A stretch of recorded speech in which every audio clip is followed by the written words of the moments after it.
সুপ্রিয় ভিউয়ার্স, যে কোনো জায়গার সৌন্দর্যতা বৃদ্ধির জন্য লন কার্পেট ঘাসের বিকল্প নেই।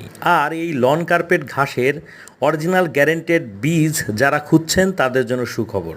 বন্ধুরা, বেস্ট প্লান্টস বাংলাদেশের কাছে একেবারে গ্যারেন্টেড প্রজাতির, দেখেন আমি যেটা দেখাচ্ছি, মেক্সিকান লন কার্পেট ঘাসের বা বারমুডা জাতের ঘাসের বীজ কিন্তু রয়েছে। আপনারা চাইলে এই বীজগুলো নিয়ে এমন ঘাস উৎপাদন করে আপনাদের চাহিদা মতো স্থানে রোপণ করতে পারবেন, অথবা যে জায়গায় আপনার ঘাস নিতে চাচ্ছেন সরাসরি সেখানে বীজ ছিটিয়ে দিয়েও কিন্তু জার্মিনেশন করে খুব সুন্দর বা নান্দনিক পরিবেশ তৈরি করতে পারবেন। বন্ধুরা, আমাদের কাছে গ্যারান্টেড প্রজাতির এই বীজগুলো রয়েছে, কেজি হিসাবে আমরা বিক্রি করছি। যারা নিতে চান সরাসরি ফোন করে অর্ডার করতে পারবেন, এবং যারা দূরে রয়েছেন কোরিয়ারের মাধ্যমেও কিন্তু ডেলিভারি নিতে পারবেন। সবাই ভালো থাকবেন, সুস্থ থাকবেন, আর অবশ্যই সুন্দর জায়গায় এই ঘাসগুলো আপনারা রোপণ করবেন। আসসালামু আলাইকুম।